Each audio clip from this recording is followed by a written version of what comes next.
Hey everybody, it's Mike Frieder with On-Call Compliance Solutions, and I'm back with another compliance tip of the week. And I'm going to try to make this booger in my left nostril not fly out of my head while I'm taking this video. So that's going to be a good one today. All right, so today we're talking about NIST SP-800-171 Control 3.1.5. Employ the principle of least privilege, including for specific security functions and privileged accounts. What is it, and why is it important?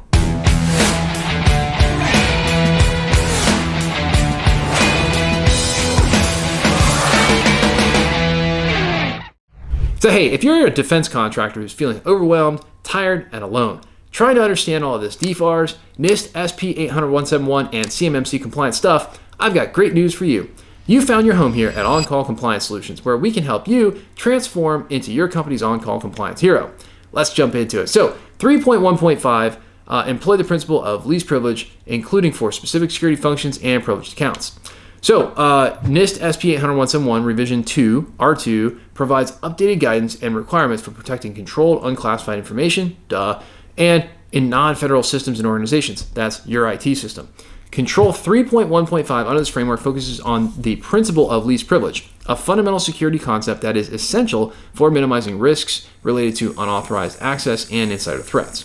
So, what is Control 3.1.5 all about? Well, Control 3.1.5 requires organizations to employ the principle of least privilege, specifically for security functions and privileged accounts. So again, those are like think admin accounts or escalated privilege accounts. The principle of least privilege dictates that users, systems, and processes should only have the minimum level of access or permission necessary to perform their specific functions. So key aspects of this control include restriction of access. Users and systems should only have access to the data, resources, and systems that are necessary for their job role. This minimizes the potential damage that could be done if an account is compromised. So again, the idea here is very simple. You shouldn't have access to more than you need to actually do your job. Privileged accounts. For accounts that have elevated privileges, i.e. system administrators, security personnel, etc., access should be strictly controlled and monitored. These accounts should only be granted to individuals who absolutely need them, and even then, their access should be limited to specific tasks. Next, specific security functions. Certain security functions, such as the ability to change security settings, i.e. escalate somebody to administrator, install software, or access sensitive data, should be restricted to privileged accounts that adhere to the principle of least privilege. Again, it's not just what data they have access to, it's what they can do in the system. So, gotta watch all that stuff. Why does Control 3.1.5 matter? Well, I'll tell you. Number one is minimizing risk of unauthorized access, okay? Keeping people out of what they shouldn't have their hands on. By limiting access to only what is necessary, organizations reduce the potential attack surface.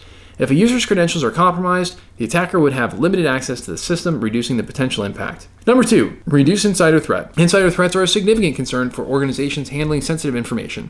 By applying the principle of least privilege, the damage that can be done by malicious or careless insiders is minimized. Supports compliance? Yep, it sure does. Many regulations and standards, including NIST SP-800-171, require the implementation of least privilege as part of their cybersecurity requirements. Compliance with Control 3.1.5 ensures that organizations meet these regulatory requirements, avoiding penalties and potential legal issues. And nobody wants a false claim penalty, right? Enhances audit and monitoring capabilities. Yes. With fewer accounts having broad or unrestricted access, it becomes much easier to monitor those who do and audit their activities. This helps in detecting suspicious behavior or potential breaches early, allowing for quicker response. So again, if you only have 2 accounts in your system that have privileged access, all of a sudden one of them starts doing stuff funky at 2 in the morning, it's a whole lot easier to spot that versus 20 accounts that all have privileged access. And maybe, John's just having a late night in the gaming center. Who knows what's going on? So again, really restricting it down as much as possible definitely enhances the ability for all that monitoring stuff you pay for, like SIEM, to be able to do its job. Now, it also improves system security, improves system integrity. Limiting privileges also helps maintain system integrity. Users who don't have the necessary permissions cannot inadvertently or intentionally make changes that could disrupt system operations or compromise security. This is a big deal. Again, the less hands in the pot, well, you just don't have dirty hands in the pot. Ew.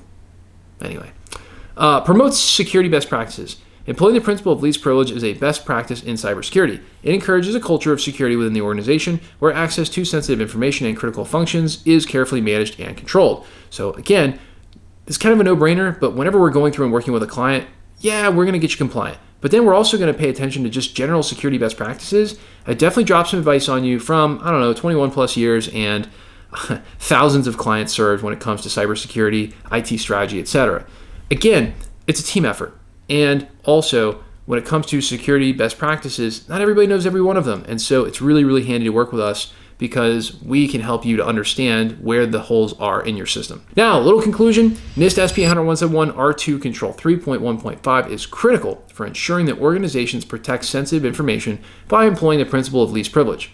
By restricting access to only what is necessary for a user's role, what information is necessary for them to access, etc., organizations can significantly reduce the risk of unauthorized access, insider threats, and potential breaches. This is a big deal. This control not only supports compliance with regulatory standards, but also strengthens overall cybersecurity posture. So hey, at On Call, we take defense contractors just like you who have had this DFARS, NIST, CMMC, ITAR, and EAR, information security compliance stuff, drop in their laps like a seagull on a sunny day.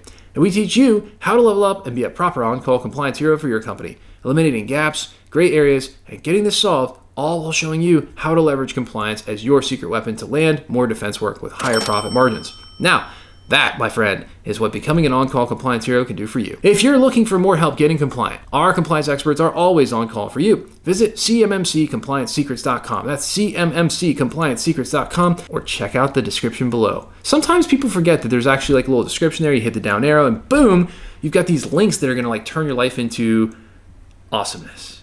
Or check out the description below to get links to help you right now. If you love the content we're putting out here, again, give us a big thumbs up on that like button. We always like that. And even better, smash the subscribe button. Why? Because you know what? I gotta tell you guys, we just passed 3,000 subscribers. We just passed 2 million views. And you know what? We appreciate it when you let us know that we are kicking butt for you, providing you valuable information, and the subscribe button is the way to show that. We really, really appreciate it. Then just honestly just reaching out when you need help with compliance, because our guys are always happy to help. Cool. So if you want to get the latest compliance content as soon as our compliance nerds push it out, make sure you hit that subscribe button right now. Until the next compliance tip, my friends, stay safe and secure out there. Hit us in the comments below to let us know what you'd like to know more about when it comes to information security and compliance. And you bet it, I'll see you on the next one, baby.